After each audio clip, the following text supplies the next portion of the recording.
जिस तरह से कल एफआईआर हुआ, इससे पहले भी एक एफआईआर हुआ, गुंडा के तहत कार्रवाई की गई। आपका कहना था कि तमाम लोग मिल के साजिश करना आपके खिलाफ। आज आईडियो आया है, तो क्या है आईडियो में, क्या कहेंगे आप उसके लिए? लोग राजनीतिक प्रतिद्वंदी जो हमारे पिता की हत्या में अभियुक्त रहे, हमारे भाई के ऊपर हमला एक बारी हुआ, उसमें सरकारी पुलिस गनर को गोली लगी, उसमें अभियुक्त रहे, और कुछ लोग चुनाव हार गए। तो तमाम लोग की राजनीति में हम कैसे रहेंगे, क्योंकि गरीब कमज़ोर जनता मानती है, क्यों मानती है हमें खुद पता नहीं है। तो बरसों से बीएसपी में भी उन्होंने प्रयास किया, सरकार में ज़्यादातर मुकदमे उसमें बहुत लिखे गए। अब आप लोग जानते हैं भदोही उपचुनाव हारने के बाद एक हमारे सरकारी गनर को हमें गोली मारी, उसको 17 गोली लगी थी, 65 बोतल खून संजय मौर्य को चढ़ा था उस अस्पताल में। एक हमारा विशेष आज निवेदन है माननीय श्री पूज्य मुख्यमंत्री जी से, माननीय श्री पुलिस महानिदेशक जी से, बहुत ईमानदार हैं, माननीय श्री प्रमुख सचिव गृह जी से, कि जो ऑडियो आया है जिसमें मनीष मिश्रा अपने पिता से बात कर रहे हैं, मनीष मिश्रा अपनी माता दुर्गेश से बात कर रहे हैं, एक हमारे भतीजे और आए हैं जो अभी तक परसों तक मनीष मिश्रा के साथ थे। जहर देने की साजिश वहाँ से हुई, यहाँ सूरज उरज हमें मालूम नहीं था कि ये इस तरह के हमको मार करके ये पैसा मारना चाहते लड़के का, हम बिजनेस में जानते ही नहीं कुछ। और तमाम लोगों को पैसा देने भी ये हमारे प्रेम शंकर मिश्रा और बब्बू जो हमारे बड़े भाई सगे लड़के हैं यहाँ देने आए, जिसकी रैकी की गई, ठेका दिया गया। मनीष मिश्रा उसको वो खुद ही बताएंगे कि कौन कौन उसमें संलिप्त है, वो ऑडियो वीडियो से क्या उसमें क्लियर है। जो गांजे की बात रखी गई थी वो उन्होंने टेप में कहा है कि विजय मिश्रा ने गांजा रखवाया, हमको फांसी हो जाती। उसको पुलिस ने क्यों जलवाया? जांच करती, एफआईआर करती। अगर पुलिस विजय मिश्रा दोषी थे तो सज़ा फांसी हमें करती। उसको डिस्ट्रॉय किस हिसाब से किया गया, जिसको हज़ारों लोगों ने देखा है, कई गांव जला है। अब 10-15 लोगों की उस ऑडियो में ही है कि एसपी सिटी कौन आईजी और एडीजी लाइन ने कहा आंसू मेरा पोछा। और वहाँ ये भी मुझको कहना है कि जो आइज़ मिर्ज़ापुर हैं, जो मनीष मिश्रा जगह जगह कह रहे हैं, उनका क्या, उनकी कृपा विशेष आईजी की हो गई कि मेरी नाराज़गी है। हमारी तो उनसे कोई कभी नाराज़गी हुई नहीं, एक आध बारी मुलाकात भी हुई, अच्छे ढंग से हुई, मैंने उनकी तारीफ़ भी किया। उन्होंने दरखास्तें भी लिखवाई है कि लिख दो कि 2 AK-47 है, पिस्तौल है, मैनेज कर लोगे। हो सकता है कल ये किसी के हाथ 2-3 AK-47 बरामद कर लें, 10 पिस्तौल बरामद कर लें। मनीष पास में पैसा अथाह है, और चूँकि उन लोगों ने जो राजनीतिक प्रतिद्वंदी उनको लालच दे दिए हैं, दूध पीते थे तब तक हमने बड़ा किया, 4 बार ब्लॉक प्रमुख बनवाया।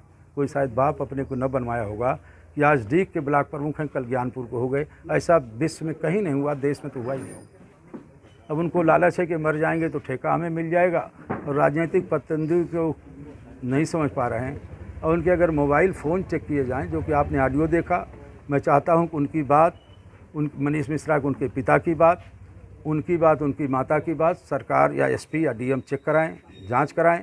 और जितने भी उनके मोबाइल सर्विलांस हैं, जितने भी मिस्टर रविंद्रनाथ त्रिपाठी के मोबाइल हैं, रंगनाथ जी के मोबाइल हैं, राकेश धर जी के हैं, ये कहीं न कहीं एक सेक्रेट में, एक टारगेट में मिल जाएंगे और अपराधियों के साथ मिल जाएंगे। हम झूठे और मजाक में नहीं कहते कि 5-10 करोड़ दिया है। और यकीन मानिए अगर वकील उर्फ राजीव पांडे पकड़ लिया गया है तो प्रदेश का जो सबसे गंभीर हत्या हुआ है डॉक्टर बंसल जी का, उसको इन्हीं लोगों ने, दिलीप मिश्रा और मनीष मिश्रा, यही पांडे ने मारा है। वैसे 15 तारीख का जिक्र किया गया है ऑडियो में कि 15 तारीख तक आपको निपटा दिया जाएगा। 15 तारीख तक निपटा, ये तो मनीष जी जाने। 15 वो तो कह रहे हैं अपने बाप को 15 तक देखिए, नहीं 10 तक तुम्हें भी उठवा लूँगा। तो कोई नहीं कोई अधिकारी राजनीतिक प्रतिनिधियों की साजिश है। इसमें सांसद बलिया जो यहाँ से हट गए हैं, वहाँ चुनाव उनको नहीं भा रहा है, अपने लड़के को लॉन्च करना चाहते हैं। चाहे विनीत सिंह हो, वो भी हमारी पत्नी से हार गए हैं। चर्चा तो यहाँ तक है, रविंद्र तिवारी के लड़के जी बोल रहे थे, कई लोग आप बताएंगे कि विजय मिश्रा को इतना मुकदमा लिखा के फरार कर दें, इनके लड़के की एमपी मार दो, जिसको हम आपको कहने हमारा कलेजा कांप जाता है। और यहाँ की पुलिस आज तक इतनी बड़ी हादसा हुई, इतनी बड़ी रैकी हमने देखा। माननीय गृह मंत्री भारत सरकार ने हमारे पत्र को संज्ञान लिया, उत्तर दिया। कभी हमसे यह कि यहाँ होमगार्ड भी पूछने नहीं आया कि आपको खतरा है फर्जी चिट्ठी। हाँ, यहाँ चिट्ठी एडिशनल एसपी से यहाँ के आदरणीय माननीय पूजनीय कप्तान साहब लिखवा दे रहे हैं कि सारी लड़ाई वर्चस्व की है, हमारी जान चली जाए, हमें वर्चस्व चाहिए। हम कप्तान साहब से लिख के दे रहे हैं, उत्तर प्रदेश से लिख के दे रहे हैं कि जब तक जिंदा रहेंगे मैं, मेरी पत्नी, मेरा बेटा चुनाव नहीं लड़ेगा। वर्चस्व किस बात की है? हमारी जान चली जाए। कप्तान साहब कई बार डीएम साहब से कहा कि हमारी जान की सुरक्षा के कोई खतरा नहीं, खतरा होगा तो मैं बता दूंगा, मर जाऊंगा तो हमको बता देंगे। ऐसा क्या कारण है कि सब लोग आपके विरोध में लगे हुए हैं? अब चुनाव आना है, सबके विरोध में लगे हुए हैं, सबके अपने अपने राहुज हैं। कोई सत्ता पक्ष को पकड़ रहा है, कोई विपक्ष को पकड़ रहा है। अब ये तो गेम आप लोग मुझसे ज़्यादा जानते हैं। कोई आप लोग इसी भदोही जनपद के रहने वाले हैं, कोई दूसरे के नहीं है। क्या सच असच क्या आप नहीं जानते हैं? आप बता दिए। रंगनाथ जी नहीं चाहते, राकेश जी नहीं चाहते मारे जाएँ, भदोही चुनाव लड़े, उनका लड़का लड़ जाए। या विनीत सिंह नहीं चाहते कि भाई हमको हराएं, ठीक हो जाएं। बलिया से वीरेंद्र सिंह अपने लड़के को नहीं चाहते कि एमएलए भदोही हो जाए, मैं एमपी दोबारा जाऊं। चूँकि इन्होंने जगह जगह टिकट मांगते ये कह दिया। वहाँ लोगों ने पूछा, मैं एक बार गुजरात भी गया था किसी साथी के पास, कि भाई विजय मिश्रा ब्राह्मण आपसे बहुत नाराज़ हैं, कमज़ोर पिछड़े अध्यक्ष। उन्होंने कहा खुद माननीय वीरेंद्र सिंह जी ने, जितने राष्ट्रीय अध्यक्ष थे उनसे सबसे, कि ब्राह्मण नाराज़ नहीं है, क्योंकि ब्राह्मणों के नेता पूर्वांचल विजय मिश्रा वो मेरे साथ हैं और वो मेरे लड़के के साथ पार्टनर हैं गिट्टी बालू। हमें यह बात बहुत बुरी लगी।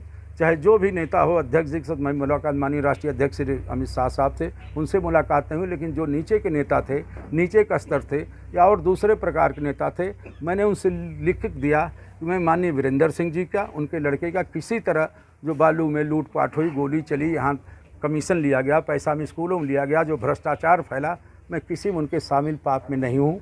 वो हारेंगे तो मेरी जिम्मेदारी नहीं है।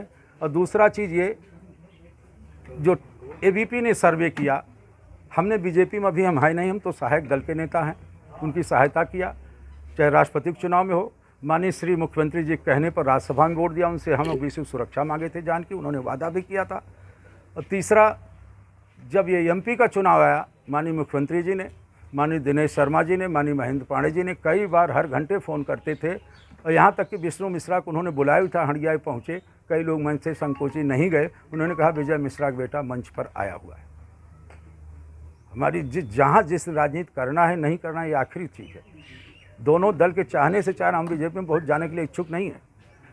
अगर हमारी ज़रूरत बीजेपी को नहीं तो हमें भी बीजेपी की जरूरत। क्या जिन लोगों ने बीजेपी को वोट नहीं दिया उस देश में उनको जिंदा रहने का अधिकार नहीं? अगर बीजेपी की ज़रूरत होगी तो प्रयास करेंगे, कोशिश करेंगे, 4 लोगों से समझौता राय लेंगे। तो क्या लगता है आपको कि 4 बार से लगातार विधायक हैं यहाँ के, और यही हमारा दोष, खतरा है? हमारा दोष यही है। खतरा नहीं है, खतरा तक तो मार जा चुके होते। अगर वो दिलीप मिश्रा के जो मारना चाहते थे उस संघ के कार्यकर्ता को, सुजीत सिंह को, उसके बाद हमारा नाम था, उसके बाद तीसरे चौथे वो शूटर जो नीरज सिंह पकड़ा गया, एक शूटर जो है कोई ठाकुर है सुल्तानपुर का है, एक वकील है, एक हनुमान पांडे है जो किसी गैंग का ऑपरेट करता है, 2-3 और लोग हैं, और उसमें दर्जनों AK-47, कई दर्जन उसमें स्वचालित पिस्तौलें भी हैं। ऐसा नहीं है, कभी भी ये लोग घर पर, कहीं गाड़ी में, कहीं डिग्गी में। और याद करिए आप 2008 का चुनाव था, जब 2009 में फरवरी में भदोही का, जिस दिन माननीय श्री मुलायम सिंह जी की सभा थी, यहाँ 3 ट्रक की एसी लगाई गई थी। एक लड़का है, माँ भगवती है, मंदिर साक्षी यज्ञ कराता हूँ, उसमें यहाँ के यसो उस थाना पर अनिल मिश्रा जी थे, उन्होंने AK-47 अपने थाने पर चोरी की रखी थी कि हमने गाड़ी रखवा दे, जाली नोट बंद कर देंगे। अब आप पूछेंगे कैसे मालूम? मैं सरकार से आपके द्वारा मांग करता हूं कि अमरेश मिश्रा चौरी जो धनवतिया को, उनको पकड़ लिया जाए। जब वो चौरी ट्रांसफ़र हुए तो वही AK-47 उनके यहाँ बक्से में रखे थे, और ट्रांसफ़र हुए तो कहा कि यही मैं विजय मिश्रा की गाड़ी में रखने वाला था, साला भाग के बच गया। फिर मैंने उनको दोबारा पोस्टिंग कराई, पैड लिख के शासन में होगा कि ये गोपीगंज ना जाएँ, कि आप किसके कहने से AK-47 रख रहे थे। वो कहा बाद बताएं, उनका ट्रांसफ़र हुआ। मैंने उनका ट्रांसफ़र करा के फिर ले आए थे गोपीगंज इंस्पेक्टर। आज अनिल मिश्रा साहब रिटायर हैं, वो बनारस में हैं। 40-40, 30-30 करोड़ हत्या, यही अपराध है मेरा जो 4 बार यहाँ की जनता विधायक चुनती है। आपने कई बार पिछली बार भी कहा था कि आप सीएम साहब से मिलेंगे, तो क्या हुआ? सीएम साहब से हमने समय मांगा है, और सीएम साहब को भी समय नहीं मिला। कोई कोरोना है, मंदिर वाला मामला है, तमाम मामला है। तब तक विरोधी कितना जो है अधिकारी, हमने तो मौका नहीं दिया 3-4 साल कोई अधिकारी के खिलाफ हो। अब अपनी अगर सच बात हम कह दें कि जान को खतरा है, ये फलाना हो रहा है, फलाना हो रहा है, तो हम अभी तो हम 4 दिन आए थे, लोग कहें कि वहाँ लूट हो गई, मोटरसाइकिल, मुकदमा नहीं लिख जा रहा है, दरोगा SP कह रहा है तहरीर बदल दो, पेशाब कर रहे थे। कहीं एक बलात्कार हुआ 3.5 लाख देख सुलह, कहीं एक डकैती हुई वो सुलह। पैसा ले दे कि यहाँ जो झंझट कर रहा है, भगवान न करे, इच्छा तो यह है कि मोक्ष मिले, यहाँ से राजनीति छूट जाए। भदोही से पूरे प्रदेश से। अब राजनीति तो पहले वाली तपस्या ईमानदारी की नहीं रह गई, न वो अधिकारी रह गए। पुलिस के अधिकारी तो नीचे वाले यहाँ के इस रेंज के जोन की बहुत गड़बड़ है। अब आप क्या डीजी साहब आनापाई के ईमानदार हैं, मैं उनको व्यक्तिगत तो नहीं जानता, लेकिन उनके बारे में सुना हूँ। इतना ही कहना चाहता हूँ कि जो हमारी ये घटना है, दोनों FIR की हो चाहे हमारे जान की खतरे की हो, इसको चाहे जिस ढंग से हमारी तनख्वाह, हमारी ज़मीन पूरी सरकार ले ले, STF से या CBI IB से जांच करा ले। असत्य अगर मैं बोलता हूं तो हमें सजाए मौत दे दी जाए, फांसी हम खुद झूल जाएंगे। लेकिन ये झूठा जो भदोही पुलिस मिर्ज़ापुर लगा रही है आरोप कि सब वर्चस्व की लड़ाई है, वर्चस्व की मेरी किससे लड़ाई है? तो मैं क्या चाहता हूँ? अभी मुकदमे 4-6 लगे हैं, PM CM होगा नहीं, विधायक हूँ, मुझको और चीज़ वर्चस्व की लड़ाई किससे है मेरी? मतलब आप मानते हैं कि आपकी ये सब मामलों की गंभीर जांच होनी चाहिए? गंभीर जांच नहीं होगी तो हम विधानसभा में तो लोग पहुंचने नहीं देंगे। 2-3 दिन में ये विधानसभा में न पहुंचे और 15 तक मनीष मिश्रा ने आरडीओ को कहा है कि सब ठीक करा दूंगा, खुला दूंगा। तो हम उसके पहले इस विश्वास रखिए, फिर कह रहा हूँ, अगर पुलिस ने जास्ती की तो एक लड़का है उसकी सौगंध, या तो जल के मर जाऊंगा, गोली शूट करके अपने मर जाऊंगा, ताकि आने वाली जनरेशन दूसरे के नौजवानों का भविष्य बेकार न हो। इससे ज़्यादा हम कुछ नहीं कह सकते।